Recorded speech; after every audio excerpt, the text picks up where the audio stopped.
ተረጋጊ፣ አትፍሪ። አንቺ እኮ ባለውለታዬ ነሽ። ጥፍሮችሽ በጣም ነው የሚያማምሩት። በስራ እኮ ተበላሽቷል። እኔ ግን በሜካፕ ከደመቁ ጥፍሮች ይልቅ በስራ የዶለደሙ ጥፍሮች ነው ሞር የሚስቡ።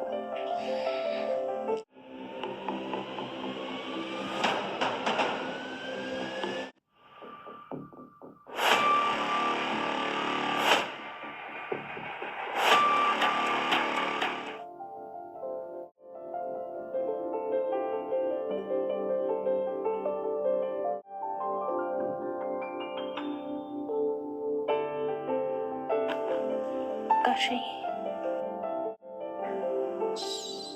እንደሱ አትበይ። እና ማን ልበል? ብሩክ ብለሽ ጥሪ።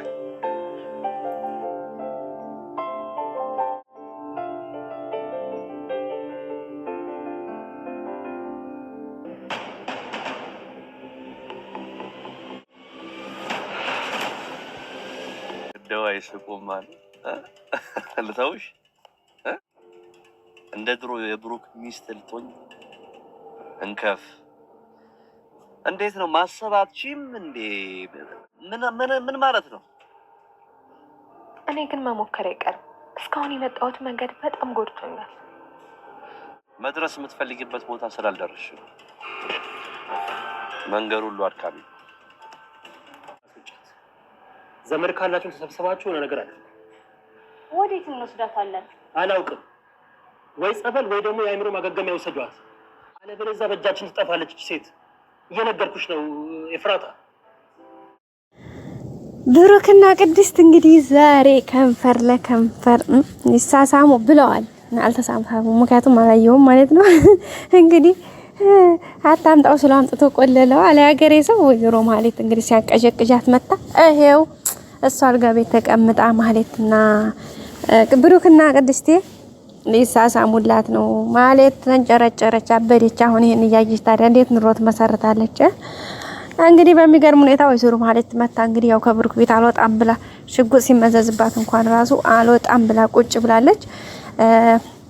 ዝናም እንግዲህ ደግሞ በያብሽሪ አይዞሽ በርቺ እያላት ነው። እሷም እንግዲህ አልፈልግም፣ እኔ ይቅርታ ታደርገልኝ፣ ወደ ህይወቴ ነው መመለስ የምፈልገው፣ አንተ ተወኝ እያለችው ነው እንግዲህ ኤፍራታም ደውላ እንግዲህ በርቺ፣ ጠንክሪ፣ ይልቁንስ ህይወትሽን አስተካክሊ፣ ዝና የሚባል ሰው አያዋጣሽም፣ በፍጹም የሚያዋጣሽና የሚሆንሽ ህይወትሽን ኑሪ፣ አለበለዚያ እንዲሁ ትቀሪያለሽ፣ አንቺ እንዲሁ የቀረሽ እያለቻት ነበረ ቤተሰቦቻችን። በዛም እንግዲህ ማለት ኤፍራታ ድጋሚ እኔ ጋር ብትመጪ አላስገባሽም፣ ዝናም አያስገባሽም፣ ሲቀጥል እሱ እንደፈለገ ተጠቅሞብሽ አሁን ጥሎሻል፣ ስለዚህ አሁን እንኳን ልብ ገዝተሽ የራስሽን ህይወት ኑሪ እባክሽ እያለቻት ነበረ ማለት ነው። እንግዲህ እንዴ ዛሬ ምን ታረቀሽ ሲሉሽ ጊዜ ነው እንዴ ደወልሽልኝ? ስታረቅና ገንዘብ ሲኖረኝ እኮ ተወጂኛለሽ፣ ድሮም እንዲሁ ሜዳ ሰው ወርቅ ነው እንጂ ማትወጂኝ እያለቻት ነበረ። በመጨረሻም እንግዲህ እኔ ምልሽ ራስሽን ህይወትሽ እንድታስተካክይ እንጂ እኔ ከሌላ ምንም አይነት ነገር የለኝም። ካረገልሽም ከታረቅሽም ገንዘብ ካገኘሽም እሰየው መልካም ደስ ይላል፣ ባይሆንም ደግሞ እሱ ምንም አይደንቀኝም እያለቻት ነው ቤተሰቦቻችን። እንግዲህ ማለትም አመሰግናለሁ ስለ ሀሳብሽ፣ ግን ደግሞ ማደርገው እኔ ራሴ ያውቃለሁኝ ያንቺን እንትን አያስፈልገኝም ብላ ቀጥታ እንግዲህ ወደ ስራዋን የገባችው ባክዩ ግጅሊ ብላ እንግዲህ እሷን ስልክ ዘግታ ነበረ። ወደ ሳሎን ስትወጣ ሳሎን ግዴት ስትመጣ እንግዲህ ብሩክና ቅድስት እያወሩ ነበረ።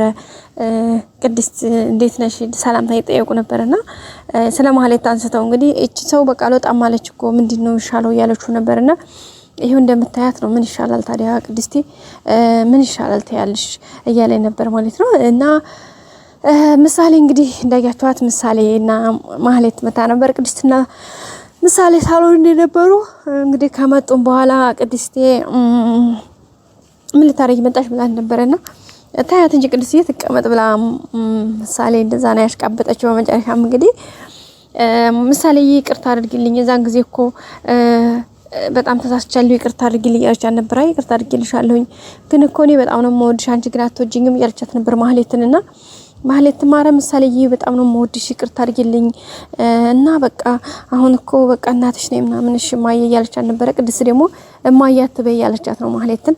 ምክንያቱም ቅድስት እማዬ መባል ነው የምትፈልገው በምሳሌና እንግዲህ ቅድስትዬ ይቅርታ እኔ እኮ ስለለመደብኝ ነው አንቺን ቅድስቴ እሷን እማዬ ስለሚለመደብኝ ነው ለዛ ነው እንጂ ለሌላ አስቤ አይደለም እያለቻት ነበረ። በመጨረሻም እንግዲህ ምሳሌን ከኔና ከቅድስት እማዬ ትያታለች እንዴ አሁን እናትሽ እንድትሆን ትፈልጊያለሽ እንዴ ስትላት ነበርና አዎ እፈልጋለሁኝ እንግዲህ ብሩክ ከፈቀደ አዎ እናቷ ሆናለሁኝ ከዛ ደግሞ እምቢ ካለም አንቺን ያግባ እኔን ደግሞ ሰራተኛ አድርጎ ያስቀምጠኝ እያለች ነበርና ምሳሌን ደግሞ ምሳሌዬ ከኔና ከማህሌት ማን እናትሽ ይሆን ስትባል በእኔ ደስ የሚለኝ ቅድስትዬን ነው ምናምን አለኝ ማለት ነው። ያው ማህሌት ከፋት ዞሮ ታውቃላችሁ ጥሩ ስሜት አልተሰማትም። ማህሌት እንትና ቅድስቴ ደግሞ በጣም ነው ደስ ያላት። ከዛም እንግዲህ ይሄንን አንጥታ ለብሩክ ነገረችው ማለት ነው። ቅድስት ምሳሌ እኮ እንደዚህ ስንጠይቃት እንደዚህ አለች እና ምሳሌ መረጠችልኝ ነው እኔ ማገባው ያላት ነበርና አይ ምናምን ስትል አይ እኔ መቻጣሁትና ምሳሌ የምትለው አንቺን ነው ስለዚህ አንቺን ነው አይመረጠችው ሲጀመርም ማገባው አንቺን ነው እያላት ነበረ። ቅድስት ደግሞ በጣም ነው ደስ ያላት። ዛሬም ትፈሪኛለሽ እንዴ ነው ሲወዲያ ጠገቤ ብሎ እንግዲህ እቀፍ አድርጓታል። ከዛም እንግዲህ ከንፈሯን ስማት ምናምን እስኪ እንዴት ነው አትፍሪ ምናምን እያላት ነበረ ማለት ነው። እንግዲህ ያ ሲደረግ ደግሞ ወይዘሮ ማህሌት ከተኛይበት ጎፈፍ እያለች መጣሽ ማለት ነው። መታ እንግዲህ ጉዳቸውን አየች ሲሳሳሙ። አሁን ምን ልትል ነው ብላ ታስቆማቸው ባታይ ይሻላታል። አሁን ይሄን ጊዜ ከዚህ ቤት መውጣት ነው የሚሻላት። እነሱ ባሏን እንግዲህ ያስባችታል ያንን የሚያወዳትን የሚያከብራትን ያንን አልጋው ላይ አቅፋ የነበረችውን ባሏን በራሷ ሰራተኛ መልሳ ሰራተኛው አንድራ እሷ ሰራተኛ ሆና ቢዛ ቤት መቀመጥ አስባችታል። ጋይስ ፈጣሪ ትዕግስትን ስጠኝ። የሰው ልጅ ከፍ ብሎ ዝቅ ማለት በጣም ከባድ ነው። ከታች ዝቅ ብሎ ግን ወደ ላይ ከፍ ማለት ጸጋ ነው እውነት ማለት ነውና እንግዲህ ማህሌትን የሚያየ ነው እሱ ነው እንግዲህ አስባችሁታል። ከላይ ከዛ ላይ ከወንበሩ ላይ ወርዳ ታች ወርደቀች ማለት ነው። በዛ ላይ ደግሞ በዛች በመትንቃት በመታንቋሸሻት በመሰርባት ዝቅ አድርጋ ከሰው እንኳን እኩል በማትመለከታት በዛች በሰራተኛዋ ባሏ ተወስዶ ሰራተኛዋና ባሏ አሸሸ እያሉ ከንፈር ሲሳሳሙ ፍቅራቸውን አለማቸውን ሲቀጩ እሷ ተመልካች መሆን ኦይ ግርነስ እንዴት ነው ነገር ይዩሽ ማለት ነው። ግን ምንም ማድረግ አይቻልም ሆኗል ማለት ነው። እንግዲህ ብሩክ ገላለሁ ብሎ እንዳያችሁት በጣም ሊተኩስባት ሁሉ እንግዲህ ምላጭ ፈልቅቆ ነበረ። እንግዲህ ያው መድብል ደርሶ ያመሃል እንዴ ህይወት አለ እኮ የምትኖርለት ልጅ አለችህ እንዴት እሷን ሳይሆን የምትገለው አንተ ነህ የምትሞተው ለምን በዚች በበሰበሰች እቺን ደግሞ ለምን ብሎ እንግዲህ እሱ አስተሏታል። መድብልንም እንግዲህ አመሰግናለሁ ስላዲያንከኝ እያለችው ነበረ። አይ እኔ ያዲያንኩት አንቺን ሳይሆን ወንድሜን ነው ምክንያቱም አንቺን ቢገል ወንድሜ ነው እስከ ዘላለም ድረስ አልሆነ ቦታ የሚሆነው ስለዚህ ለዛ ነው እንጂ አንቺን ብዬ አይደለም ነው ያላት ማለት ነው። እንዝሮ ቢሆንም አመሰግናለሁ ምናምን አለች። ለምስጋና ይቆይሽና አፈራባሽ ቢና ምናምን ብሎ እንግዲህ ሰድቦ ገለማምጦ ያው መናገር ያለበትን ተናግሮ ጥሏት ነው ሄደው መድብል። ከዛም ሄደው እንግዲህ ኤፍራታን አግኝቷት ነበር። መድብል ደግሞ ያው መድብልና ኤፍራታ ደግሞ እንደምታውቁት ፎንቃ ነገር እንትን እያላቸው ነው። ግን ያው እንደምታውቁት መድብል ብዙ ያልጨረሳቸው ነገሮች ስላሉ እንደዚህ አይነት ውስጥ ጠለቅ ብሎ መግባት አይፈልግም። ይሄን ነገሩ ይሽ እንደውም ወደ ስሬስ የምትወስደው ኤፍራታ ናት።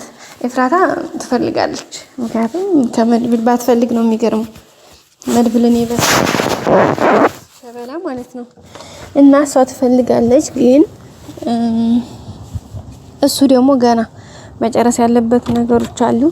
ከዛም ባሻገር ደግሞ በቃ ደፈር ብሎ ነገሮችን እንደዚህ እንትን ማለት አይፈልግም።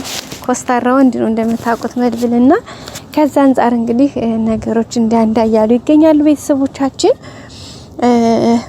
እንግዲህ በቀጣይ ክፍል ማህሌት ምን ትላለች ብላችሁ ታስባላችሁ? ሌላው ደግሞ ደስ ያለኝ ነገር ሞገስ ሚስቱን በሰላም ማግኘቱ ሉላን ምንም ሳያደርጋት በሰላም መለያየታቸው ያ ሰውየው ጠበቃው በጣም ደስ ብሎኛል። ቤተሰቦቼ በቀጣይ በአዲስ ቪዲዮ እስከምንገናኝ ሰብስክራይብ፣ ላይክ፣ ሼር ያረጋችሁ አበረታቱኝ። ሁሌም ወዳችሁ ፈቅዳችሁ ስለምታዩልኝ ቪዲዮን አመሰግናለሁ። ሼር ስለምታረጉልኝ በቀጣይ ክፍል እንገናኝ። ሰላም ቆዩ ባይ